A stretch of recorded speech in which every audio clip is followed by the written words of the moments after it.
ආයිබෝවන් සියලු දෙනාම කවිස්කල්ගේ YouTube channel එකට පිළිගන්නවා 2024 උසස් පෙළ විභාගය ලියපු සියලුම සිසුන් බලාපොරොත්තු වෙන්නේ ඔවුන්ගේ ප්‍රතිඵල කොයි වෙලාවෙ නිකුත් වෙයිද කියලා තමයි මේ දවස්වල ඉන්නේ. අපි දැන් යොමු වෙලා බලමු උසස් පෙළ ප්‍රතිඵල නිකුත් වන දිනයක් පිළිබඳ අලුතෙන්ම ලැබුණු ආරංචි මාර්ගවලට. 2024 අධ්‍යයන පොදු සහතික පත්‍ර උසස් පෙළ විභාගයේ ප්‍රතිඵල අප්‍රේල් මාසය අවසන් වීමට ප්‍රථම නිකුත් කරන බව නිවස්පස් වෙබ් අඩවියේ වාර්තා කරලා තිබුණා. මුලින් පුවත්පත් වාර්තා කරලා තිබ්බේ අප්‍රේල් 20ට කලින් ප්‍රතිඵල නිකුත් කරනවා කියලා. දැන් ඒක අප්‍රේල් අවසන් වීමට ප්‍රථම කියලා දීර්ඝ වෙලා තියෙනවා.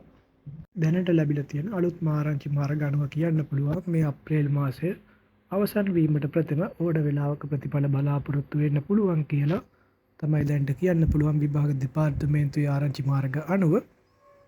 තවත් අලුත් ආරංචියක් ලැබුණු ගමන් අපි ඔයාලව දැනුවත් කරන්නම්. මේ වගේ වීඩියෝ දිගටම බලන්න කවිස්කේල්ගේ YouTube channel එක subscribe කරලා එකතු වෙන්න.